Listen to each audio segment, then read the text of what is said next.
कि विकास तो पूरा ठप है। मेरी विधानसभा के अंदर बजौरा के अंदर 50 बेडेड आयुर्वेदिक हॉस्पिटल है, आज ब्यास नदी में डूब रहा है। 2 वर्षों से चिंता करने वाला कोई वहां नहीं है। इतनी बड़ी हॉस्पिटल हमारा बना है, जयराम ठाकुर जी ने फाउंडेशन स्टोन रखा था, लेकिन आज मंत्री जी हंस रहे हैं। उस हॉस्पिटल की चिंता कीजिए, ब्यास में डूब गया है, इसलिए वो गलत नहीं बनाया, ब्यास का भाव बढ़ गया, भाव इधर को आ गया। इसलिए आपदा के दौर में कुछ भी हो सकता है, लेकिन सरकार की जिम्मेवारी बनती है कि उसकी प्रोटेक्शन कैसे हो सकती है। जहां करोड़ों रुपए खर्च किए हैं उसको कैसे बचा सकता है। अक्सर मेरी कॉन्स्टिट्यूंसी में आया, एक पूरी पंचायत है जो पुल से जुड़नी है, और उस पुल में त्रेड़ा पुल लगना है भलान पंचायत के अंदर, और मेक माई ट्रिप ने पुल कुल्लू को डिजास्टर के टाइम डोनेट किए, पुल मिला, लेकिन इस सरकार के पास 2 अवेटमेंट लगने थे। 2 वर्षों में अवेटमेंट लगाने के लिए पैसा नहीं है। विक्रम दी से मैंने बात की, कह रहे थे कि विधायक निधि के लिए दीजिए। जब मैंने एक्शन को पूछा तो लगभग 80 लाख रुपया, मैंने कहा 80 लाख विधायक निधि से अवेटमेंट बनाने कैसे दूंगा। इस सरकार के पास 80 लाख अवेटमेंट लगाने के लिए नहीं है, पुल मेक माई ट्रिप ने दिया है। थैंक यू, ये मैं कहना चाहूंगा। इसलिए उपाध्यक्ष महोदय, अंत में मैं इतना कहना चाहूंगा कि कल हमारे विक्रम जी कह रहे थे कि हमारी बंजार विधानसभा टूरिज्म के नाते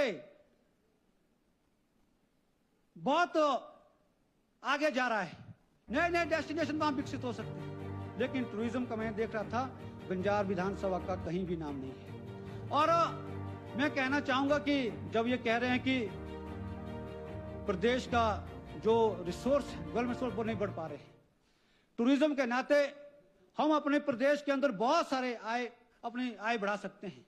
जयराम ठाकुर जी के कार्यकाल में, पिछले कार्यकाल में हमने लालजी के अंदर नई राह नई मंजिल से एक नया डेस्टिनेशन वहां पर विकसित किया, और लगभग 7 करोड़ की लागत से एक कैफेटेरिया जो 5 स्टार की होटल की तरह आज वहां पर बना है, और वहां पर वाटर स्पोर्ट्स हमने शुरू की। लेकिन दुर्भाग्य यह है कि 2 साल से उस डेस्टिनेशन को पूछने वाला कोई नहीं है। जो हमारा कैफेटेरिया वहां पर 7 करोड़ की लागत से बना है, वहां बाहर ब्यास नदी में दीवार लगनी है, झील के बाहर दीवार लगनी है, प्रोटेक्शन वॉल लगनी है, उसकी तरफ ध्यान नहीं है। उसको कैसे संचालन करना है, अगर 2 वर्ष पहले विचार किया होता तो निश्चित तौर पर आज एक बड़ा पर्यटन स्थल वो होता। जेटी पॉइंट वहां विकसित है, लेकिन इस सरकार का छोटी छोटी चीजों पर ध्यान नहीं है कि आखिर जिले के अंदर अपनी अफसरशाही को पूरी लगाम कसते हुए चाहिए कि भाई इस तरह के छोटी छोटी माइक्रो प्लानिंग करनी चाहिए। कैसे स्टेट का रेवेन्यू बढ़ सकता है। ऐसे कई उदाहरण है पूरे प्रदेश के अंदर जिसकी तरफ सरकार के मंत्रियों का कोई ध्यान नहीं है, जिला प्रशासन का कोई ध्यान नहीं है। मैं आपको उदाहरण दे रहा हूं, लालजी का डेस्टिनेशन का पता कीजिए कि कब बन के तैयार हुआ है। 16-17 करोड़ खर्च करने के बाद, बड़ी सड़क बनाने के बाद वहां पर पूरी तरह से वाटर स्पोर्ट्स का डेवलप किया, लेकिन 2 साल से पर्यटन विभाग का वहां पर नजर नहीं पड़ी है। ना वो लीज आउट हो रहा है होटल, और ना ही वहां पर वाटर स्पोर्ट्स शुरू हो रहा है। इसलिए स्थानीय लोगों को वहां पर उम्मीद है कि वहां पर रोजगार मिलेगा, कुछ नहीं कर पा रहे हैं।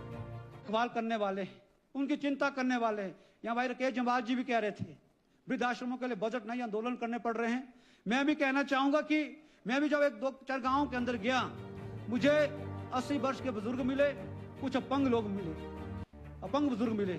उन्होंने कहा कि सरकार की हालत तो ये है कि जब जयराम ठाकुर की सरकार थी तो डाकिया स्वयं पेंशन छोड़ने घर में आते थे, लेकिन आज जब से कांग्रेस सरकार आई, इन्होंने डाक विभाग से जो एमयू करना था वो नहीं किया।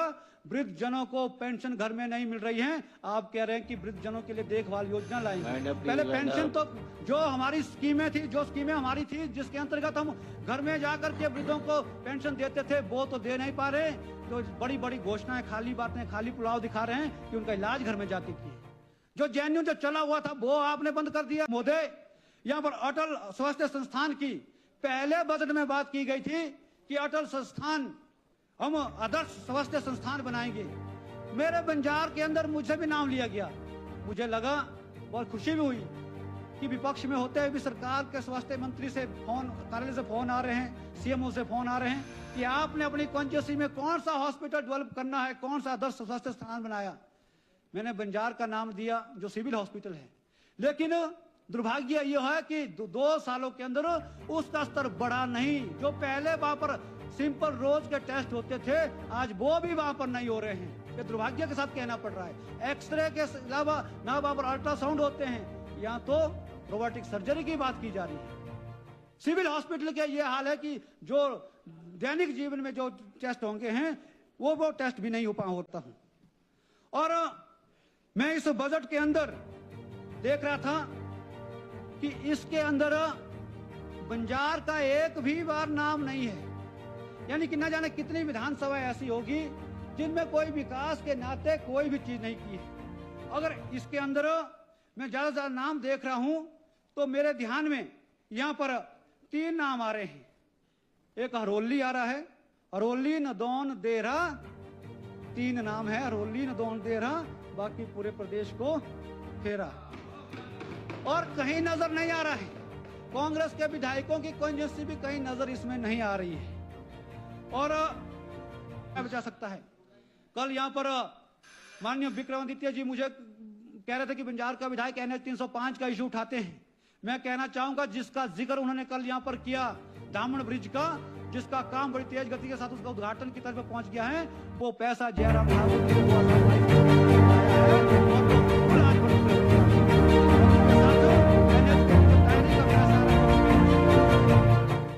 अध्यक्ष उपाध्यक्ष महोदय, ये सरकार कह रही है कि हम गरीबों की सरकार है, हम आम व्यक्ति की चिंता करने